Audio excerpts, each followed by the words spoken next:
You're listening to the Future Tech Podcast with Richard Jacobs. Future technologies such as artificial intelligence, stem cells, 3D printing, gene editing, Bitcoin, blockchain, the microbiome, quantum computing, virtual reality, and exploring space are much closer than you might think.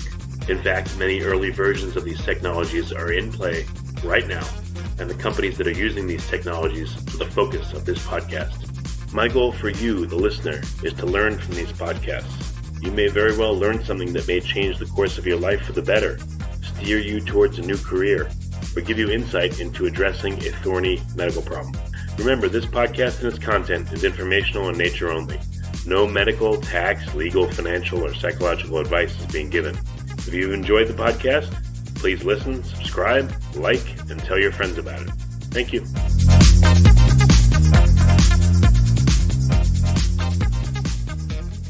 Hello, this is Richard Jacobs with the Future Tech and Future Tech Health podcast, and I have Elisha Goldstein, Ph.D. He's the co-founder of the Center for Mindful Living in West Los Angeles and creator of a 6-month coaching and mentorship program, A Course in Mindful Living. He's a psychologist and international speaker and mindfulness educator, and he has books such as Uncovering Happiness and The Now Effect. He's also a co-author of a mindfulness-based stress reduction workbook and the abbreviation NBSR every day. So, Elisha, thanks for coming. How are you doing? Oh, great. It's really great to be here. Thanks for having me.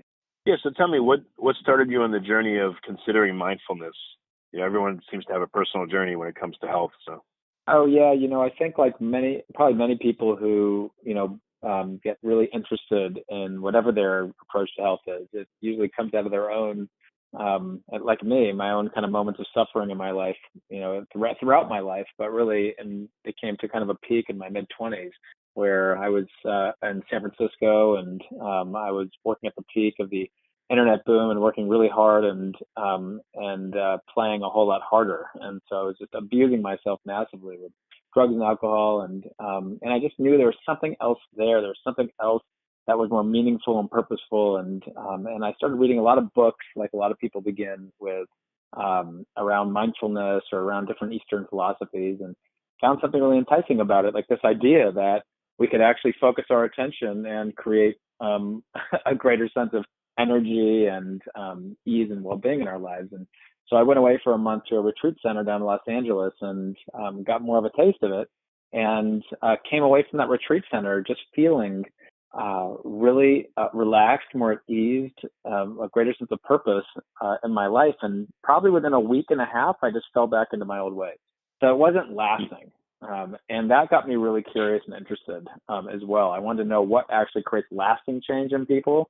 But it did plant a seed that inevitably took me on a path where I started seeking out a teacher and seeking out groups of people who are also practicing, and inevitably went back to a doctoral program in psychology and wanted to know, like, what is this training around being more present and focused in our lives? And found mindfulness-based stress reduction, which at the time, if you're in a doctoral program, you have to research. You have to do research. So that was the most researched program. It's an 8-week program started by John Kabat-Zinn. That was the most researched program out there, studied in Harvard and UCLA and all the ivory towers you can think of. And they had some real science behind it. And so I got trained in that program.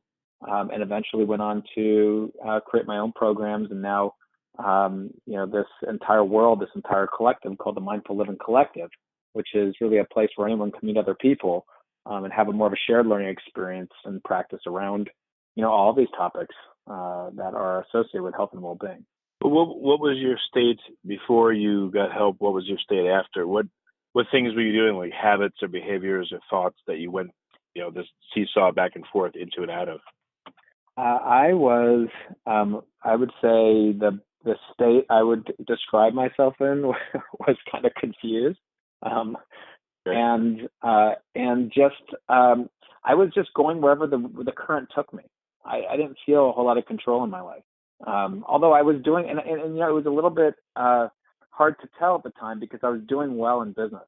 And because I was doing well in business, it was sort of masked a little bit that I was being really very unsuccessful in my personal life. And it took other people in my life to actually kind of shake me and wake me up a little bit. Literally, people came to me my family and friends and said, like, what's going on, with you in your life, and kind of an intervention. And afterwards, what happened with, the specific experience I had that really kind of like ignited everything was when I was away at this retreat, center, away from all the cues and the triggers around me that were there, in my environment in San Francisco. I met this guy who, had a background in mindfulness and, asked me to do something what I considered to be really silly at the time, which was to eat an orange in a particular way. And so I held this orange in front of me and I was looking, he's like, just pretend you've seen this thing for the very first time. Just kind of humor me for a second. And I looked at this orange and I saw the dimples in it. And I said, okay, so it's orange. It has some dimples. And he said, well, what happens when you feel it? And I'm like, well, it's kind of soft and, kind of cool. And I opened it up and for the first time I saw the zest pop up. And I had never really seen it before. And so, I peeled it before. He said, study this thing. And I'm looking at the membranes of it and I'm opening up and seeing the juice begin to spill out. And I'm really kind of entertaining this. And I'm noticing in that moment, he's like, how are you feeling? I'm like, oh, I'm kind of feeling relaxed. And he said, well, kind of taste this thing and do it slowly. Again, as if it was the very first time, just notice how it hits your mouth. And so I put it in my mouth and just explosion of juice hit my mouth. And it was just this real experience of enjoyment. And he said, what would the days, weeks, and months ahead be like if you had more of this in your life? And I said, I guess I'd be more relaxed. I think I'd feel more joy in my life. It could be something as simple as that. And that planted a seed, that experience for me, planted a seed of wanting to really study this stuff more. Now, the hook in this is that we're not separate automaton like islands walking around this planet. We're really interconnected with our environment, the people we surround ourselves with. So when I went back to San Francisco and I went back to my same corporate job around the same people I was with who were kind of cues and triggers for my old kind of habits and behaviors, I just kind of slid right back into that because I'm interdependent with them. I wasn't prepared for that, for the idea that I like that the people I surround myself with and the environment that I inhabit has a major impact in the way my brain makes decisions. And any examples of that jump out at you that you thought, how could I think that, or why did I think that? I think about Jim Rohn was a famous motivational speaker who said we're the kind of the average of the 5 people we surround ourselves with. And what I mean by what I hear when I hear that quote is the science around emotional and behavioral contagion, and how Nicholas Christakis and James Fowler many years ago now mined the research of the Framingham study, which was a longitudinal study on heart disease, and they found that obesity is contagious up to 3 degrees. So when your friend's friend is eating a particular way, you're going to might be influenced by that behavior and that friend's behavior and so on. And they found the same with loneliness and positive and negative emotions and life satisfaction, which they defined as happiness. And so when you ask me what thoughts and emotions I had, I think what happened was I went back to my corporate environment and they're the same people there. And my brain immediately kind of went to the place. Initially, I had a certain vibe about feeling kind of elevated. But then I kind of went to the place of well, what's one night, or, it's not so bad to do this one time, or, screw it. Classic types of thoughts that are kind of about just taking the road most traveled, and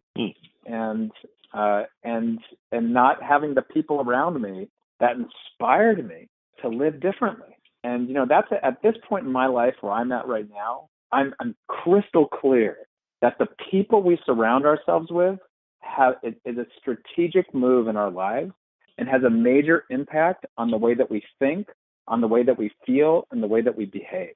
So if we want to live our best lives, when it comes to, doing things that are in our own best interest around our own health and well-being, it's really important to look at your social circle and who you surround yourselves with and the people you have the most contact with, and begin to just kind of take a little bit of a cold audit. And it doesn't mean these people are bad people or anything like that. They could be great people and great friends and stuff like that.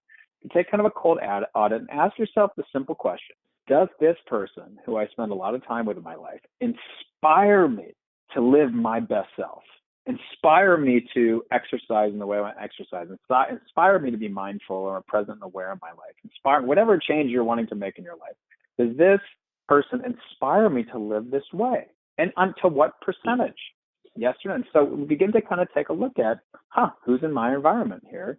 And can I begin to curate my environment to begin to give me the energy, support me, giving me the energy I need to create the motivation I need and the momentum I need to be able to make this change I want to make in my life.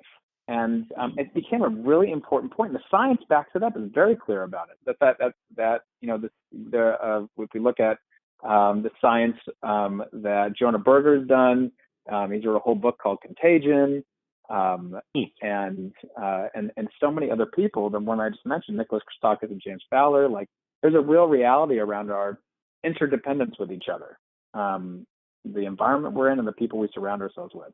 And we don't realize it, but it has real implicit impact on our thoughts, emotions, and behavior.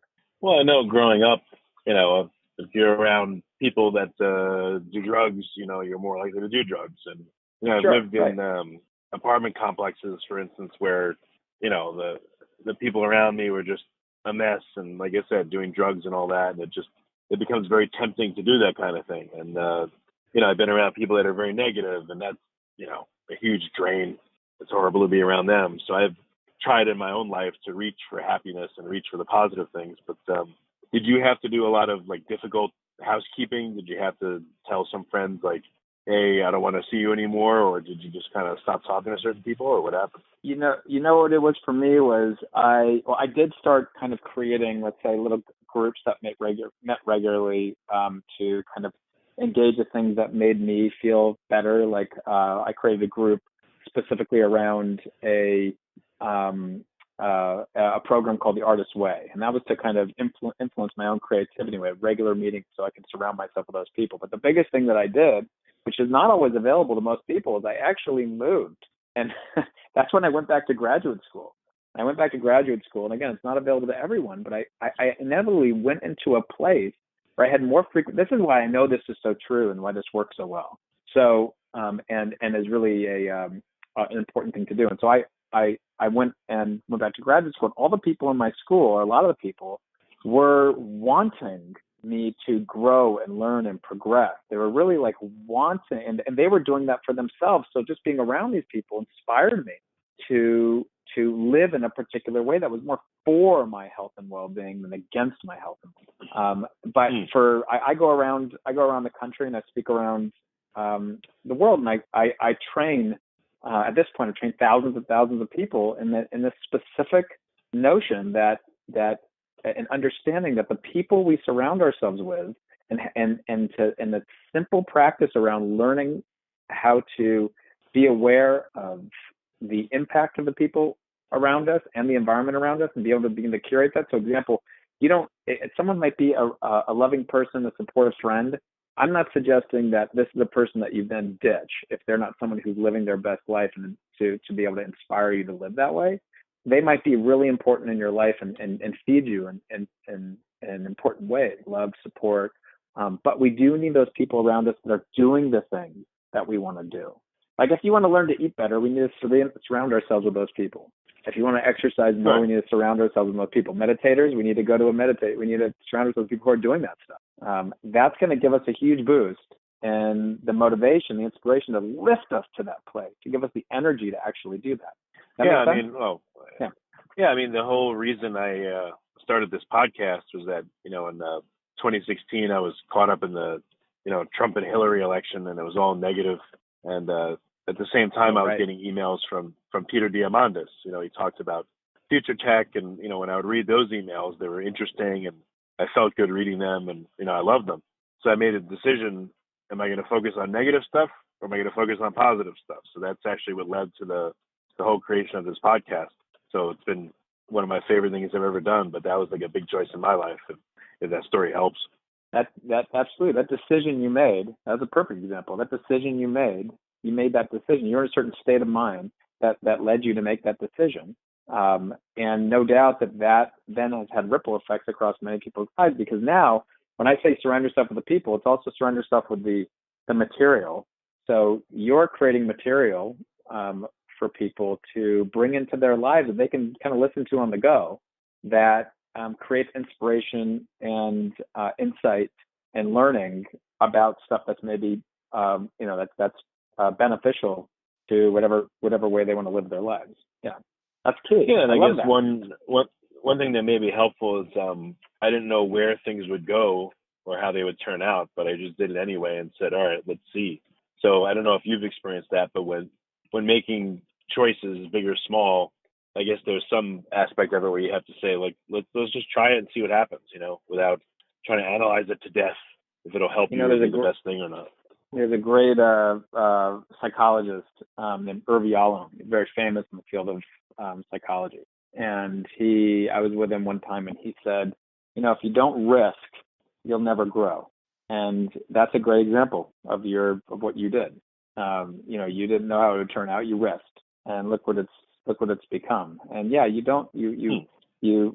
think all the most successful people who are out there, and successful, what I mean by successful, in whatever success is defined as for that person, meaning like they feel fulfilled in life, they feel grounded, they feel a sense of balance, not just financial success, but are people who have risked, have taken that leap, and then if it didn't work out for them, they adjusted, and if that didn't work out for them, they adjusted. But most of the people are kind of clear to some degree on why they maybe what they wanted to do this for. To some degree, sounds like you were kind of clear on the what, and maybe even the why, like why you were doing it. Yeah, it was just a simple reason why I wanted to learn things I wanted to learn, and again, learn positive things that were interesting to me instead of focus on negative things that don't help at all. But so is there a simple framework for people to get started on this process? I mean, do they sit and make lists? How do people embark upon a change like this? Yeah, to make it really practical. There's two areas that I come from. I come from the background of mindfulness. That's the thing that's been so helpful to me in my life, which is this practice of training myself to just be more present and aware. It's just a variety of different meditation practices and different practices that have nothing to do with meditation, but just this idea of just knowing what I'm doing while I'm doing it. And just coming back to that again and again and again, and fine-tuning that just like you would when you learned how to play an instrument or learned how to drive a car or anything like that. And then there's this idea of curating your social circles and your environment. So a specific example around both of those is around mindfulness. It's a trainable thing. Your brain is memorizing a procedure. It's basically as simple as that. If you want to be more intentional, focused, and present in your life, you can train that just like you train anything. And so that just starts with sitting and pausing or standing or walking, whatever you want to do. And just for a moment, just seeing if you can notice how your body's feeling, notice the quality of your attention, notice how you're feeling emotionally. If you want to go, and that could be like a 30-second practice. If you want to go a little deeper, there's a ton of apps out there that have a variety of meditations. But when it comes to getting the motivation, energy to do it, it's really helpful to surround yourselves with people who are doing this type of thing. And so one thing you want to do, and this is specific to curating your social circle, is just get a piece of paper out, and this will take you like 5 to 10 minutes to do. Just get a piece of paper out and list from top to bottom the people you spend most of your time with to least time with. The people in your life you spend most time with to least time with. This isn't the people that you care about the most or anything like that. It's just who do I spend the most time with? Number one, number two, next, like that. And texting people and messaging people counts because you're having interaction with a frequent interaction. And then after that, you're asking yourself the question on a scale of 1 to 10: how inspiring is this person to me to live as my best self? When I mean by best self, is you already know the way you want to live. You know what's best for you. And does the very presence or thought of this person elevate you, give you the energy to live in this particular way? That's all. To be your best self. So, and again, a low rating doesn't mean it's a bad person. It's just if you're just kind of taking an audit, basically, and then you're seeing like, do I have a lot of people that I have frequent connection with that are high? Or are people on the outskirts high that I need to have more connection with? Or do a lot of people here not have a lot of high inspiration? And do I need to go then find some of those people? How do I make more contact with more people in those circles? Because that's going to more naturally elevate me and give me the energy to do that. And you know this, right? It's just based on my experience in doing this. And you just described a number of, you described that experience of being in an apartment building and having people who are doing drugs, around you. We all know this, that you walk into a particular building, we can feel anxious if it's really cluttered, but if it feels open, we tend to feel more relaxed. We walk into a certain group of people, we tend to feel more elevated. Another group of people, we feel that frenetic, anxious energy.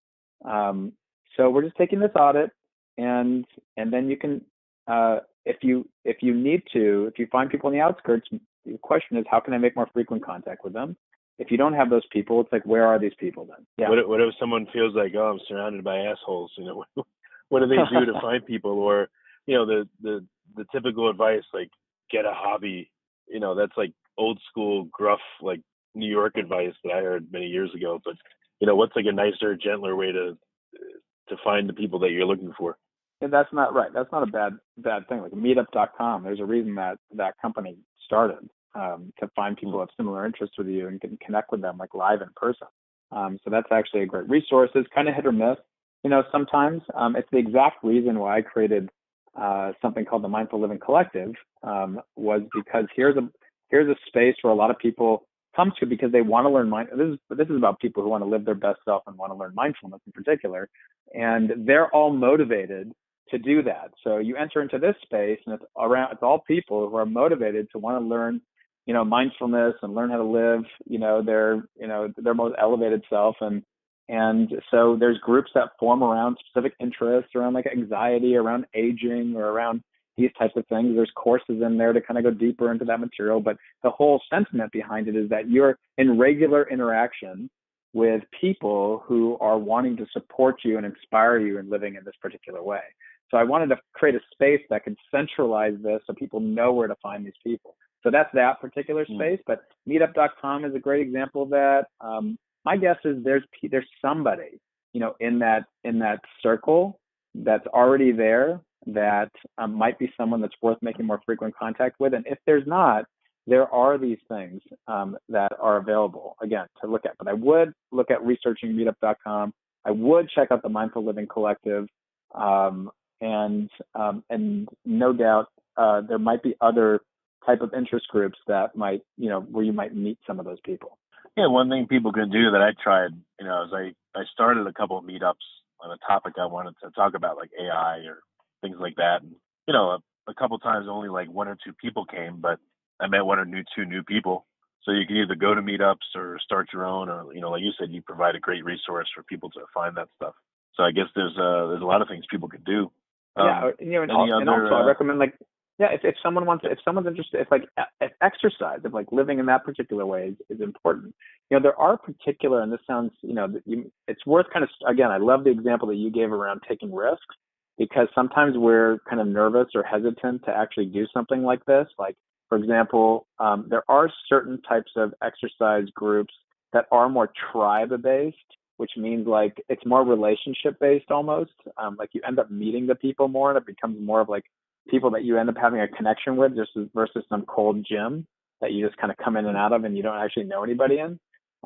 If there's like things like that, like what's that circuit training? Blank on the name right now of whatever it is. But there's certain kind of circuit training type of exercise spaces where the same people come all the time. So when you see the same people repeatedly over time, you can't help but make a connection with them. And once you have that connection, that person then drops on your list. So all of a sudden you have someone on your list who the note of them kind of is inspiring to you to kind of do that particular thing. Yeah, makes sense. Any other strategies for people? Maybe some people are super shy and just need an existing structure to fall into. Maybe some people live in rural communities, or their interests are, I don't know, maybe they feel unusual or embarrassing. I mean, what kind of flavors of help do you see people need in doing something like this? I don't think there's any shame in finding relationships online. And especially like nowadays with the ability to see people, to choose whether you want to actually see the person or not via video feed or whatnot. If you're living in a rural area or you're feeling shy, that's a great first step. is to say like, well, it's not what can't I do, it's what can I do. That's the question we want to always ask. What can I do? Is to see if I can, step out and kind of move into, an online group where I can meet people and have frequent interactions with people that are kind of living in this particular way. Also, we have to understand that our energy has a impact on our motivation. Like hardly ever do you see someone slumped over who feels really motivated. Typically, we want to kind of be aware of our kind of body posture, and that's going to impact the way our mind thinks, like what we actually can do. Sometimes actually getting our energy up helps us feel more confident. It plays a little trick on our brain that makes us feel a little more confident. And so we can even kind of like do, and this may sound silly, but like kind of do even some brief kind of exercise if we're feeling kind of anxious about a particular thing, and get our energy up a little bit and then enter into that next moment. But getting our body and our energy up helps us feel more courageous to take on whatever that is that we're feeling hesitant about, but we know deep down that we really would like to try it. Whether it's a meetup or going to a particular, again, circuit training group, or whether it's going to, whatever it is that live thing is. And again, that online space is a good mediating point. And I know we have a lot of really warm, wonderful people, in the Mindful Living Collective that have also live in rural areas too, and have been able to make great relationships with people over time that, for them, they see it as a lifesaver. Any misconceptions people have about mindfulness? Like they say, oh, I'm supposed to sit there and eat a blueberry for an hour and think about the universe. I mean, is there anything people say that, is dismissive but a misconception? Oh, yeah. I think mindfulness, has been put out in the magazines and touted as like this panacea. It's the cure-all for everything. I was just on an airplane back from New York to LA, and they have a mindfulness hour-long, episode on there. And it's like the guy says, see this medical chair? If you sit in this medical chair, it'll cure. And he lists like 50 things. It almost seems like it'll cure your life. It'll be like amazing. He goes, there is no medical chair. That medical chair is mindfulness. And I'm like, oh God, geez, you've ruined it. So, because the reality is that's the problem. Like if you kind of pose it as a panacea, which it's not, mindfulness, there's a lot of doubt that gets raised, and it should. But mindfulness is really a simple practice of mental fitness, of training our minds to be more available, to be able to see the choices in front of us, and to be able to focus on the things that are going to be for us instead of against us. Like if your mind typically is one of those minds that focuses on a lot of worries or focuses on ruminations in the past, and it just kind of does that, and you feel kind of, you walk around feeling kind of anxious or stressed all the time, then what mindfulness can help do, at the very least, is start to train the ability to focus on the things that are going to be more supportive to you, and maybe focus on the things that you need to actually do and accomplish, or focus on the things that matter to you more in life versus the worries and ruminations that are there. Or maybe focus on the worries, but focus on them more intentionally so you can actually plan and prepare versus letting your mind go to the worst case scenario. So it's a way of mental fitness that can actually help you tune your nervous system, but it's certainly not something that's going to, for sure you practice mindfulness, it's going to cure cancer, and it's going to bring you $1 million, and it's going to like do all this stuff, which this video seemed to be kind of touting. But it does give you a greater sense of perceived personal control, and it's totally trainable, like anything. It really is. Your brain has something called procedural memory. It memorizes procedures. And when you practice and repeat something with a certain level of repetition, you get a little bit more mastery over it. And perceived sense of control is correlated with study after study with feeling more well in life. When we have a perceived sense of lack of control, that tends to be more associated with anxiety and depression. And certainly what we're doing is we're really training this locus of personal control with mindfulness. We're harnessing the ability to focus on the things that are going to be supportive to us, getting a bit more control of our minds. And again, practice and repetition, your brain memorizes certain procedures, and it really is as simple as that. But it's getting the motivation to get the practice and repetition going. That's the harder thing, and working with our doubting mind. And that's why I bring up the idea of look in your environment, look at the people you're surrounding yourselves with, because they also have an impact on giving you the energy, that helps supporting you, inspiring the energy in you to actually do this stuff. But it doesn't have to be dependent on them. We can kind of, also drum that up in ourselves. Okay. Well, very good. So what's first step or two for people that are listening that, they feel like they need some kind of relief or improvement in their circumstance or their friends or, whatever it is going on in their life? Like what are some initial first steps they can take? I would say that a simple thing you can do in your life, aside from kind of just having a kind of a scientist mindset, just experimenting with different readings and writings, and maybe listening to things like this, or playing with different apps that have meditations on that. The simplest thing you can do is be on the lookout in the day and where you notice your body tensing, and see if you can notice that tension and then soften your body, or open the space where you notice the tension. If you did that throughout the day, that would actually train some mindfulness, and also make your body feel a whole lot better and make you feel better. Very simple thing to do. Just have to remember to do it. Is my body tensing right now? Where is it bracing? The first thing we do in this 6-month coaching program I have called A Course in Mindful Living, which you mentioned earlier. But that's a very simple thing to do that really takes no time out.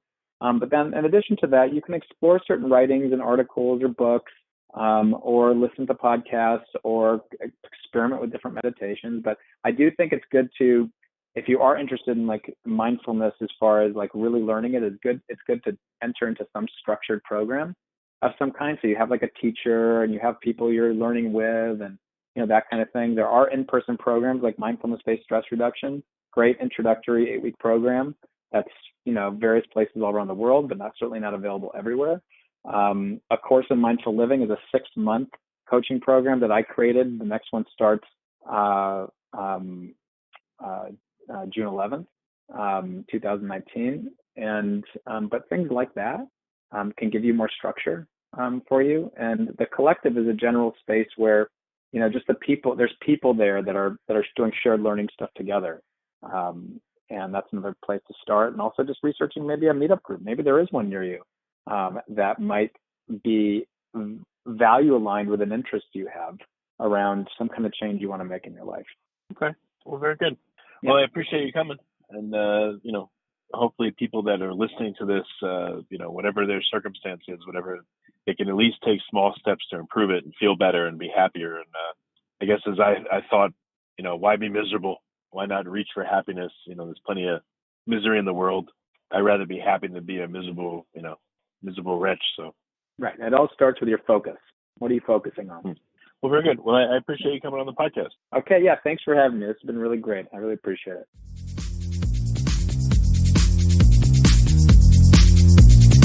You're listening to the Future Tech Podcast with Richard Jacobs.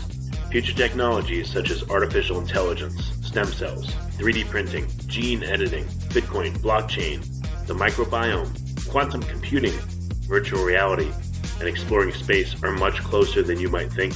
In fact, many early versions of these technologies are in play right now, and the companies that are using these technologies are the focus of this podcast. My goal for you, the listener, is to learn from these podcasts. You may very well learn something that may change the course of your life for the better, steer you towards a new career, or give you insight into addressing a thorny medical problem. Remember, this podcast and its content is informational in nature only. No medical, tax, legal, financial, or psychological advice is being given. If you enjoyed the podcast, please listen, subscribe, like, and tell your friends about it. Thank you.